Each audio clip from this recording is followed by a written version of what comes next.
Locked On Podcast Network and Odyssey present Locked On Sports Today. The winner of the Jimmy Garoppolo sweepstakes is the 49ers. It is a momentous day for minor league baseball players everywhere. And Northwestern showed everyone that predictions can be like armpits. I'm Peter Bukowski, starting your day with the can't-miss stories and biggest debates in sports. You're Locked On Sports Today. Searching all major sports. Found. Let's start with the biggest story.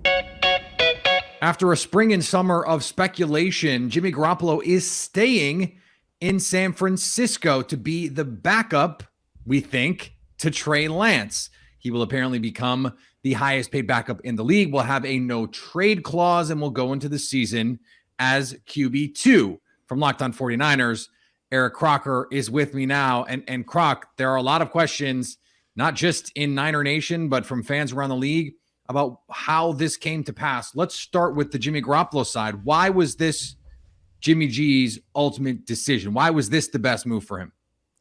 I think because if they let him go, what's out there? There are no starting jobs currently available. How long would it take him to get signed to be on the team? Would that be the right situation for him, or would he have to jump into a situation out of being desperate? So I think for him, it made sense to say, you know what, I'll go here, I'll take the pay cut, or I'll stay with the 49ers, take the pay cut, $6.5 million guaranteed, and have some incentives just in case anything happens with the 49ers. Knows the team, knows the roster, know that if he does hypothetically get in, play, to the level that he believes he can play at, it'll help him in the long run. From the 49ers side, I think fans are sort of going like, doesn't this muddy the water with Trey Lance? Kyle Shanahan and John Lynch have said all of the right things all summer, that this is Trey Lance's team. But Kyle Shanahan in the spring also said, well, why would we just cut him? He's a good quarterback. And so this is ultimately where we landed. How concerned are you from a 49ers perspective that this becomes a burden on this team, that there is this push-pull? A lot of people in that locker room, a lot of players really like Jimmy Garoppolo. They've been in the trenches with him before. They've been in these wars. I think the biggest thing, or toughest thing, I guess, if you are Trey Lance, or if you're someone that just wants everything to be all about Trey Lance, you know that this team, they love Jimmy Garoppolo. And like you said, they've been in the trenches with him. They've gone to battle with him.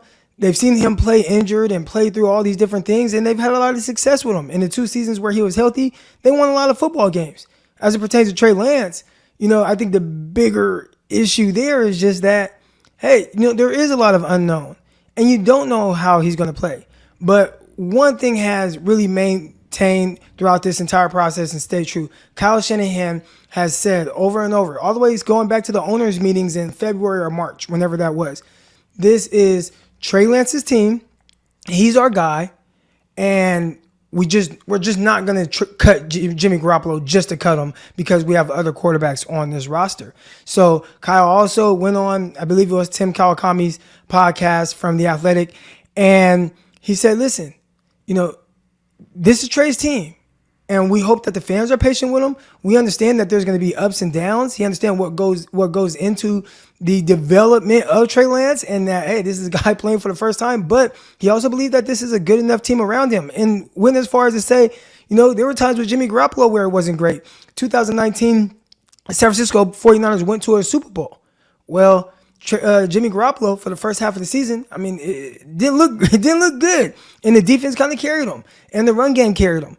And he said that for Trey Lance, as he's going through this time of learning, they'll do the same thing. So I think Kyle Shanahan is much more patient with where Trey Lance is in his development, and understands, knows kind of what to expect and what goes into how to get him better, as opposed to the people on the outside who want everything right now. But that's easy to say in August, right, Croc? It's going to be different if they're 2-4 and the offense doesn't look right, and they have a guy that's taken them to the playoffs, one game in the postseason, just went in and beat Green Bay at Lambeau Field. Let's not talk about it any further. What happens? So again, and I am pro. I really like Jimmy Garoppolo, but did you just say Jimmy beat Green Bay? Is that what you said?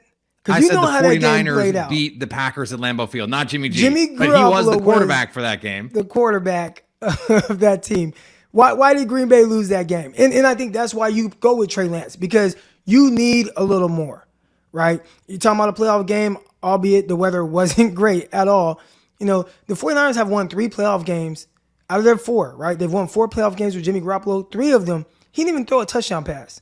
So I'm not saying that they don't need him at all. Clearly, he does something to benefit the team. And I think his leadership, I think he makes some throws in the right moments, as he did in that playoff game. But for the most part, he's kind of along for the ride, and he's a great leader in the process of it. So, you know, as far as kind of Trey Lance goes, you definitely don't want to start 2-4. This team has much higher expectations than a 2-4 team. That would be something where the situation can get a little sticky. But if you're Trey Lance, just don't start 2-4. And if the team is as good around him as they hope, hopefully 3-3, you're still good. 4-3, you'll be good. And I think they'll continue to ride that out. Stay up to date on the 49ers by subscribing to Locked On Sports Today and the Locked On 49ers podcast on the Odyssey app, YouTube, or wherever you get podcasts. Thanks for making Locked On Sports Today your first listen. Coming up, minor league players everywhere scored a huge victory. We'll dive into just how big a victory it is. That's next. Here's what to look for on BetOnline, your number one spot for all of your gambling needs. Tuesday's Major League Baseball slate has a few interesting games. The Dodgers and the Mets begin a crucial 3-game series that may indeed decide who has home field advantage in the playoffs. The first game sees the home Mets dogs. BetOnline has them plus 124 to win, and the Phillies find themselves favored on the road as they take on the Diamondbacks. BetOnline has the Phils minus 130 to win. The Braves favored over the Rockies by so much I had to tell you about it. BetOnline likes Atlanta with the money line minus 350. BetOnline, where the game starts. The New York Knicks are reportedly finalizing a 4-year rookie contract extension with RJ Barrett. This, according to Adrian Wojnarowski. The deal could be worth a reported $120 million when it's all said and done. Barrett has been a consistent performer for the Knicks and a huge reason for optimistic feelings about the team. The extension does bring into question the Knicks' ability to obtain superstar guard Donovan Mitchell from the Utah Jazz. The Knicks have been one of the more heavily rumored teams in pursuit of Mitchell. Barrett's reported deal would seemingly deplete the Knicks' available resources to a complicated deal in regards to acquiring Donovan Mitchell. Or the flip side of it could be Donovan Mitchell saying, I want RJ Barrett on this team, lock him down, and we can make this all work. Just something to keep in mind. You might remember the Miami Dolphins adding just about every available running back this offseason.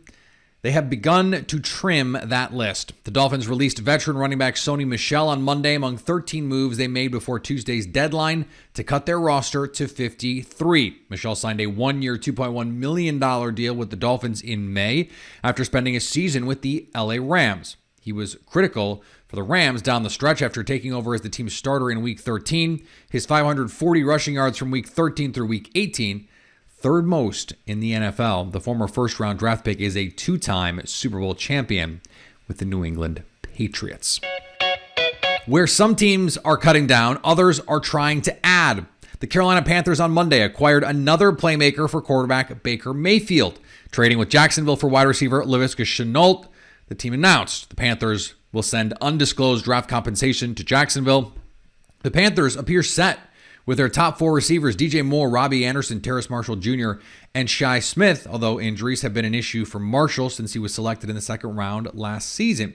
The Panthers like the difference in skill set and size that Shenault brings to the receiver room.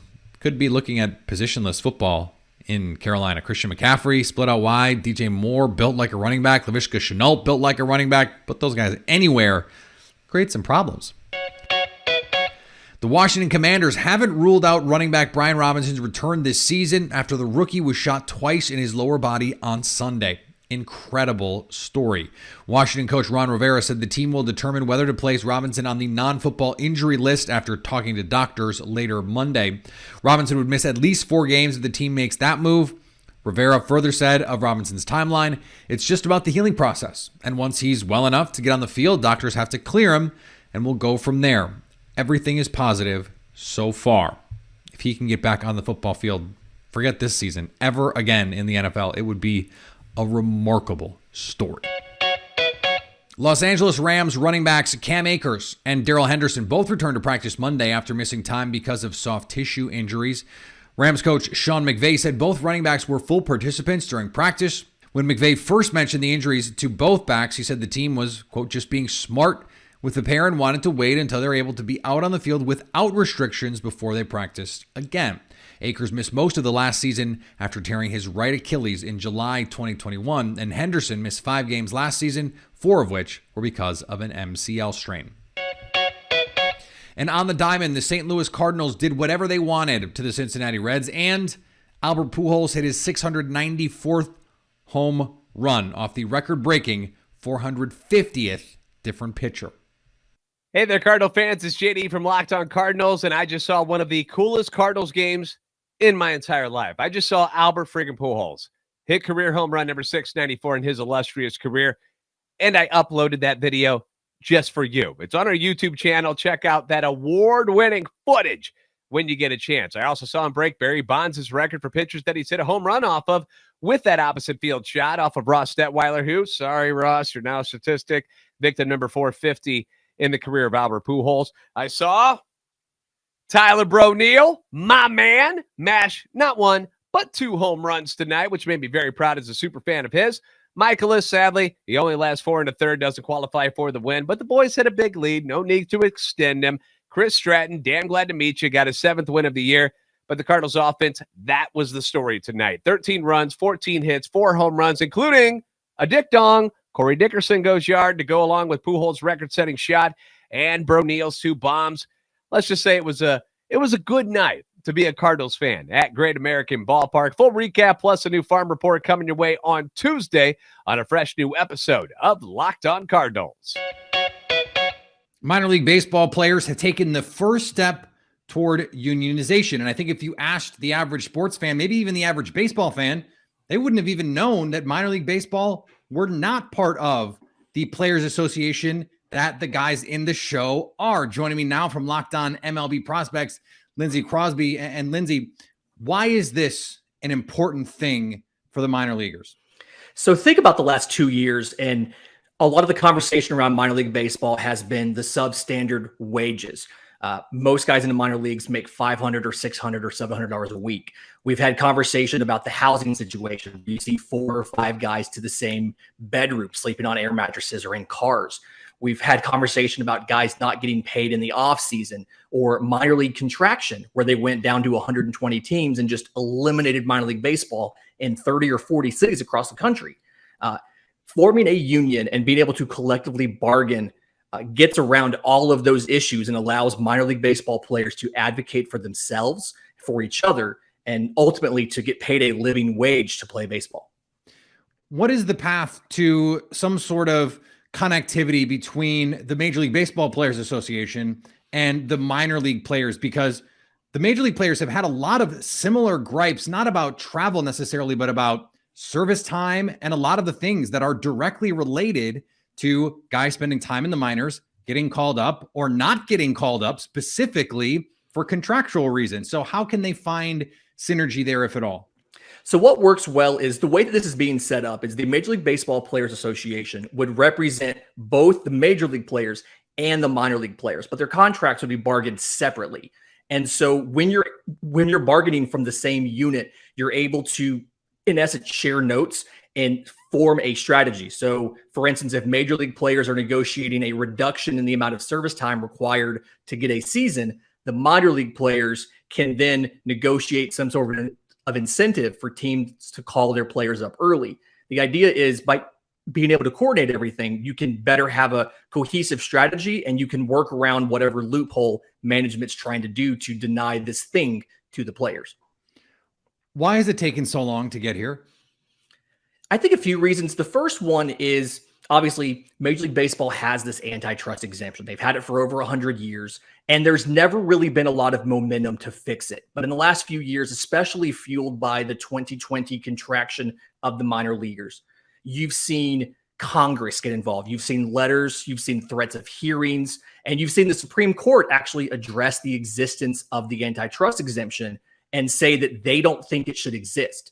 And so all of the movement that you've seen positively for the players, whether it's salaries, whether it's living conditions, all of that came because Major League Baseball was trying to preemptively get out in front of the public groundswell of support for minor leaguers and against the major league organization and management. And I think the lockout kind of exacerbated a lot of this. It let Major League Baseball see that, no, the average fan is more aware of these poor conditions, and they're not going to be as accepting of us continuing to do this, and we're going to have to fix it. And ultimately, they haven't done enough. And so I think that's why the union has found an opportunity to step in and fix it.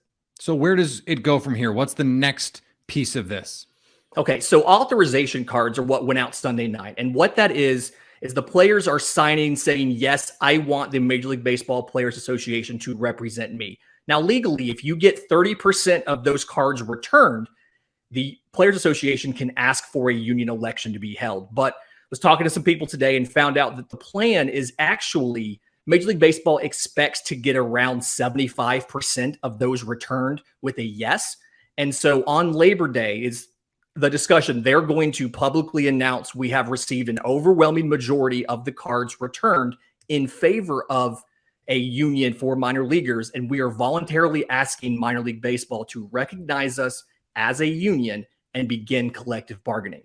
So there is not a union yet, but Major League Baseball Players Association is very confident that they're going to get the response they're looking for, and they plan to publicly pressure MLB to make it happen.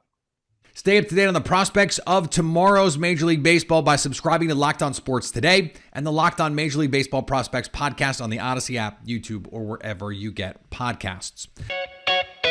Coming up, Northwestern laughs at your silly predictions. Just about everyone predicted Nebraska would roll over Northwestern in Ireland for the marquee Week 0 matchup. Carter Bird, host of Locked On Northwestern, heard all of those silly predictions and has laughed at them. I mean, everybody picked Nebraska. Some people picked Nebraska to win by a ton. I mean, where I live, also, new house, new setup.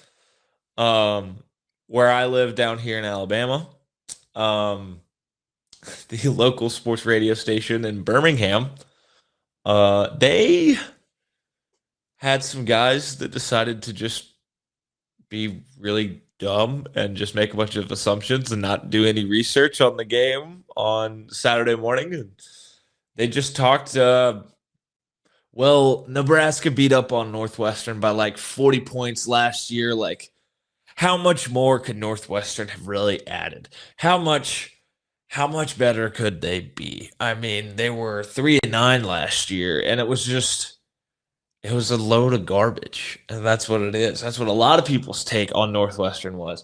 Because if you paid attention to the program, you noticed that Pat Fitzgerald sat in front of the media on Monday last week and talked about, hey, this is the first time we have been able to get in the weight room and work out as a team in 2 years. It's the first time we've been able to get in meeting rooms. First time we've been able to get in the football building. That's a big deal. And it showed. This is the thing. Most predictions preseason, especially in college, we don't know. We know 5 or 6 teams are probably more talented than everyone else. Ohio State, Alabama, we know the teams, Georgia. And then there's everyone else. And in a given year, it can swing wildly. And I mean wildly. You lose to a team the year before by 40. The next year you beat them. These things happen, especially in college football. And so I think it's a good reminder. Let's not think we know more than we really do when it comes to preseason analysis, preseason polls, preseason picks. We need to wait until we see these guys on the field, and that's when we'll know what they are. And frankly, maybe not even then. And finally, no person. That's biblical. No person knows what the future holds. That's Michigan head coach Jim Harbaugh. He was not talking about something biblical, though, unless you count the starting quarterback of the University of Michigan as a biblical matter. And you might find some bars in Ann Arbor where that's the case. No, Harbaugh was expounding on the decision to play both Cade McNamara and J.J. McCarthy practically interchangeably during the first 2 games of the season, and possibly more. Some people have asked, how do you come to that decision? Was it based on some kind of NFL model? This is Harbaugh. No, it's really based biblically. Solomon, he was known to be a pretty wise person. I'll have to go back through the part of the Bible where Solomon's offensive game plan was written. I missed that one. Thanks for making Locked On Sports today your first listen. Now go find your favorite team's Locked On podcast and make them your second listen. Coming up tomorrow, who will emerge from a talented AFC in 2022? So at least until tomorrow, stay locked on sports today. Locked On Podcast Network and Odyssey present Locked On Sports Today.